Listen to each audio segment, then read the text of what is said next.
You will never believe what Monica Long just said. You have to hear this. I have 2 different clips from Monica Long, brand new. You also have Circle taking a shot at the world, thinking that people don't understand.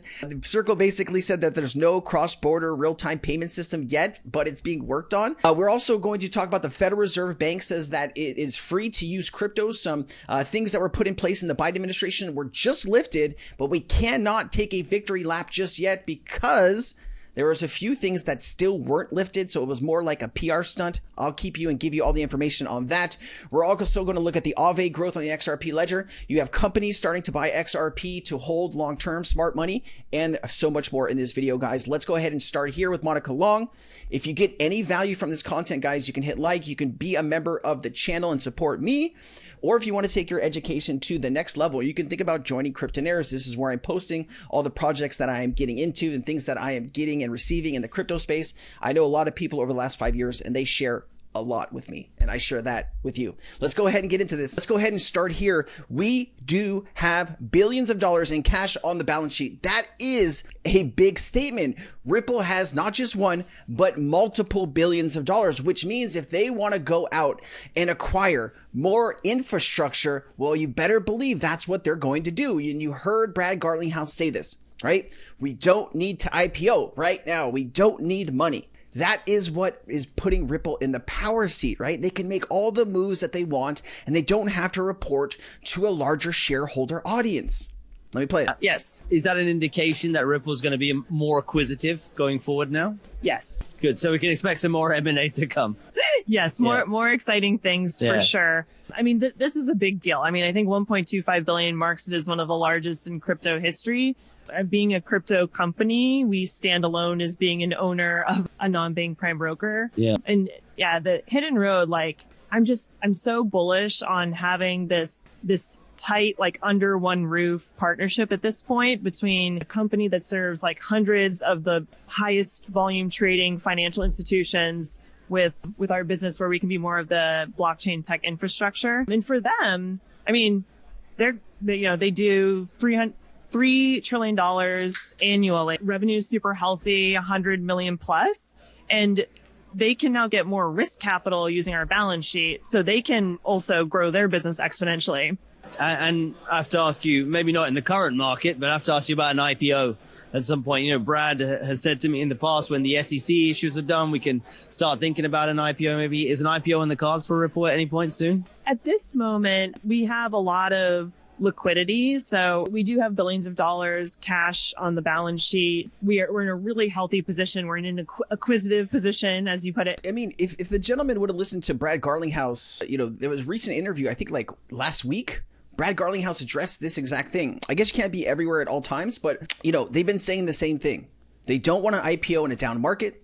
And the main reason to IPO would be for cash, and they have a ton of cash. Don't expect it in 2025. You might see 2026 depending on what happens with the economy, but it could even be a pushback even beyond that. So Circle put this out, and my jaw kind of dropped when I read this because I was like, this is tacky, right? There's no cross-border real-time payment system yet. In test mode, we moved USD to Brazil in 72 seconds. And then Angelica says here, she says, Circle, would you like to request a demo from Ripple? This person is becoming one of my favorite people to follow. She's just got some really good, you know, zingers. I like it. Follow her. Okay, so now here is the story we need to talk about. Federal Reserve Bank says banks are free to use crypto and XRP, sends it to the moon. Everybody on Twitter is celebrating. Are we celebrating too soon? Maybe. Listen up. As cryptocurrency guidance, this is interesting, guys, because the Fed said it was withdrawing supervisory letters that said that banks should seek advance approval from authorities before engaging in crypto asset and stablecoin activities. In addition, the Fed, the FDIC, and the Office of the Controllers of the Currency pulled back statements from 2023 that urged banks to be careful when it comes to crypto-related risks. During the 2024 campaign for the White House, President Trump promised crypto investors that he would have their backs if he was reelected. In a statement announcing the latest changes, the Fed said that regulators would look into whether new guidance to support crypto asset innovation was appropriate. But it means effectively that I think a lot of those letters had scared the banking system sort of out of getting meaningfully involved in crypto. And now they're saying, Okay, really quickly, under the Biden administration, if a bank started to get into crypto, either holding it or starting to use it in their infrastructure in the US, they got either a Wells notice or they just straight got sued. Okay, a Wells notice is like the SEC telling you that we are looking to come sue you. Be prepared. Okay, and now you have all of this stuff lifted, but there's still a few things that were put into place under the Biden administration that kind of makes this just a good news cycle, but it isn't going to do much until those rules are lifted. What rules? I will show you in a second. Do what you like. Here's the question. I mean, because it's the Fed doing that, it's not like an executive order where it's going to get whipsawed if another administration comes in 4 years, I would assume. But again, the politicization of it probably has some banks a little concerned about whether the winds would change again at some point. I guess maybe it's better because it's coming from the Fed. Well, I think part of it's coming from the Fed, and it sounded like part of it was coming from the administration. That's what I don't understand. This was part of the campaign promises to do these things. Again, businesses just don't like getting whipsawed by changes in administrations that lead to huge changes. I don't know if this means that, all of a sudden... Maybe we shouldn't do any change then if we don't want to get whipsawed. This is what she's talking about here is over the last 2 years, you had a Republican run and win, a Democratic, go and win, and then now back to Trump. So Trump, Biden, Trump. And as we move through each of these 4 years, everyone gets in and tries to undo everything the former president did. And so they're talking about the whiplash of, cutting it, bringing it back, cutting it, bringing it back.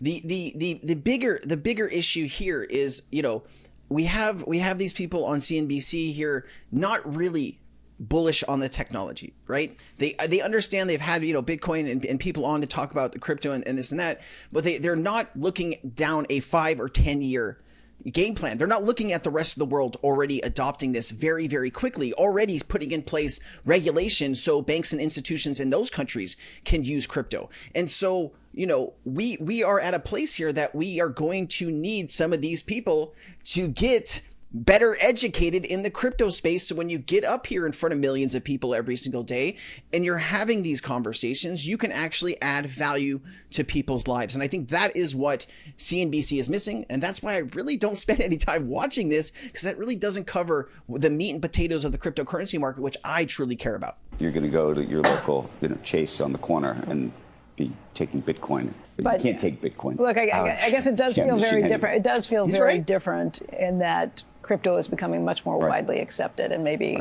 if they can get more regulation that kind of cements that, maybe it would make the banks feel a little better. Don't sound too excited. We used to interview Janet Yellen, and she would always talk to you about the risks of it. Right. By the way, Jamie Dimon would talk to you about the risks of it. So I don't know. It's interesting because there are people in the banking system. When the stock market first came in, everything was risky. These are newer technologies. Of course, they're risky, right? And they should come with maybe an extra level of scrutiny. And whatever those assets that have that higher level of scrutiny, those are the assets that'll be allowed for your banks to hold. But he's right. Chase, Citi, HSBC, all of these bigger banks are going to want to custody your crypto assets, right? That's another way that they can make money. Look at what Coinbase does. Coinbase is a very big custody provider for all of the Bitcoin ETFs. I think eight of the Bitcoin ETF financial institutions use Coinbase for custody of those assets. So, there's a lot of money to be made here if banks do this the right way.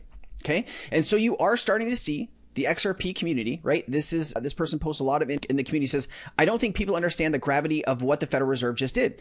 Let me make it super clear for you. These actions ensure the board's expectations remain aligned with the evolving risks and further support innovation in the banking system, Federal Reserve. In context, the Fed is erasing restrictions on how banks can engage with crypto. Translation, a new financial system infrastructure is being built. And they're saying XRP designed to solve $1 trillion problems is perfectly positioned for it. But wait, ladies and gentlemen, always go check Crypto Erie's page. If you want to see if something's real or not real, she's on it. So Caitlyn Long, she reposted Caitlyn Long's thing from Dark Horse, and it says, at Caitlyn Long, who fought the Fed for years to be compliant, points out that what the Fed actually removed today was absolutely meaningless due to the SR-23 still in place. SR-23. Let's find out what is. I know I spelled it wrong. Hold on. Let's pull up some facts here. Okay, that's not right. It's SR-23 with Fed and crypto. see if we can find what this actually is pertaining to. SR 23, the context of the Federal Reserve and crypto refers to a supervisory letter issued by the Federal Reserve in 2023, specifically SR 23-8. The letter established a supervisory non-objection process for state member banks that wanted to engage in activities involving crypto assets and distributed ledger technology, such as issuing, holding, or transacting in dollar-denominated tokens. Under this framework, banks were required to notify the Fed to obtain a non-objection before processing these activities. So if you wanted to get into crypto back in 2023 under the Biden administration, and you wanted to, have some type of either using it in your payment infrastructure or whatever it is, you actually had to go to the Federal Reserve and ask for permission. All right. And so part of this is removing that having to ask for permission, effectively giving the central bank veto power over banks and crypto initiatives. So the central bank could basically say,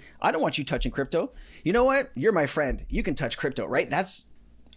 Hopefully it's not that corrupt, but that's what could happen, right? When you have the SEC picking winners, they can decide who they sue and who they don't, and who they sue often, their ecosystem is dead for 4 years, and who they don't sue, right, sometimes can flourish.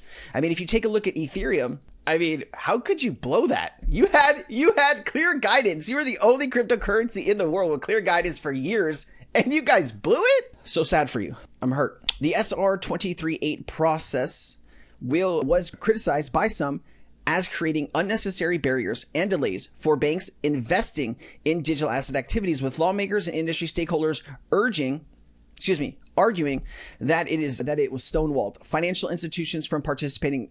It'll stonewall financial institutions from participating in crypto's ecosystem.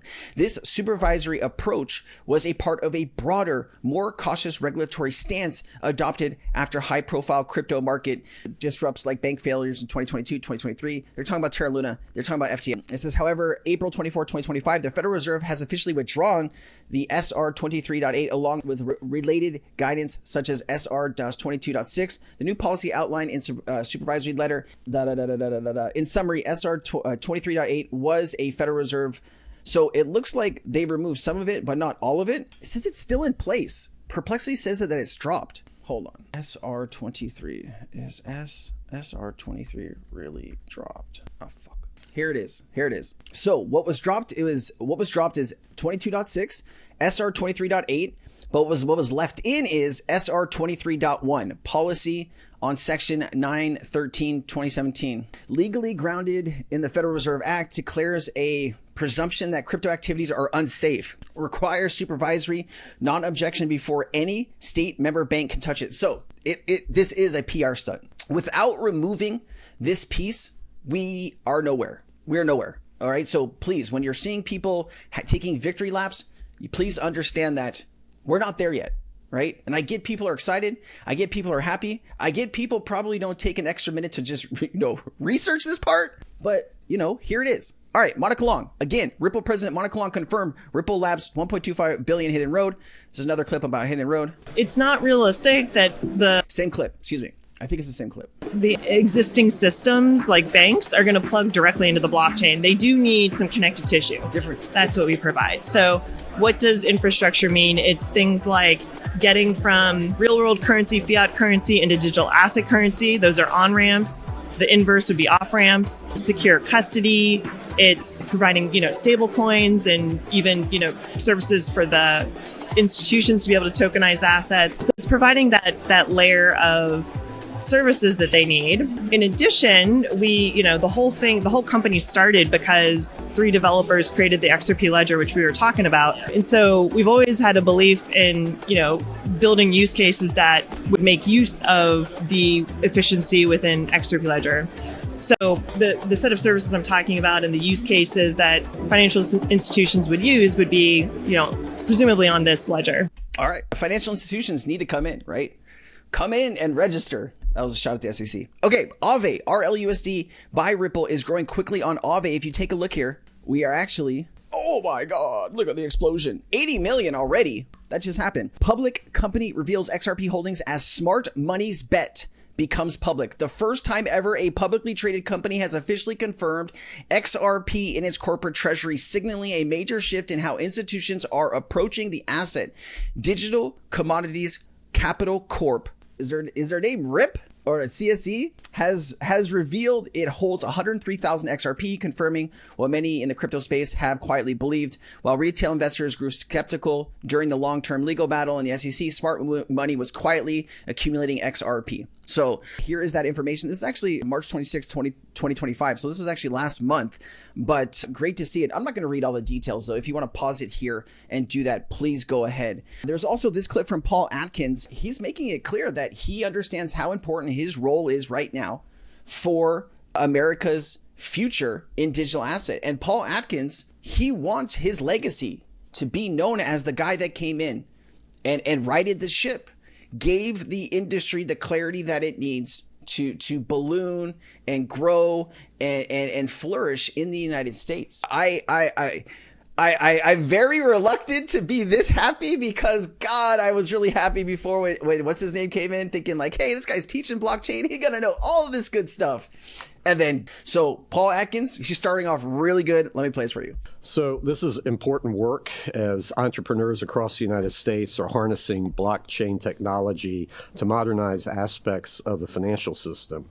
I expect huge benefits from this market innovation in terms of efficiency, cost reduction, transparency, and risk mitigation. Market participants engaging with this technology deserve clear regulatory rules of the road. Innovation, unfortunately, has been stifled for the last several years due to market and regulatory uncertainty that, unfortunately, the SEC has fostered. So I look forward to engaging with market participants and working with colleagues in President Trump's administration and Congress to establish a rational, fit-for-purpose framework for crypto assets. We have a lot of really good energy and things going for us right now. All right. If we can get the economy back on track, we will be unstoppable over the next few years. It all is going to really matter, how the economy can recover from these first few months of 2025. And if we can right the ship and get inflation to where it needs to be for the Fed will lower rates and start, quantitative easing again. And I think everybody remembers how nice it was to go out and get a loan for 2% or 3%, right? Like the average home loan today is 6.95%, which means you're paying double, right? In some situations, you're paying triple the amount of interest you would if you would have bought your home, like let's say 5 years ago.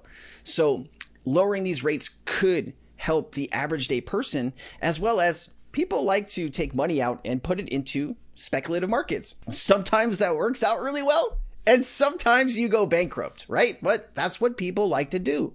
And if money is cheaper and we have more access to money, things could turn around real quick.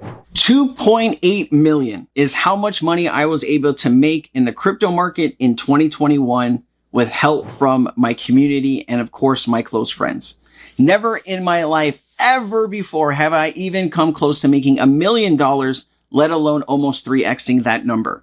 I was able to do this because I quickly understood the crypto market and where to get valuable information before everybody else. The key to the crypto market, if you haven't learned this already, is to be early and to only get into real utility projects that will stand the test of time. There's a lot of really important DeFi and tokenization on real world asset projects that are going to be here over the next 5 to 10 years that are going to just explode in price. And we have that information that I'm sharing every single day with you inside of Cryptonaires.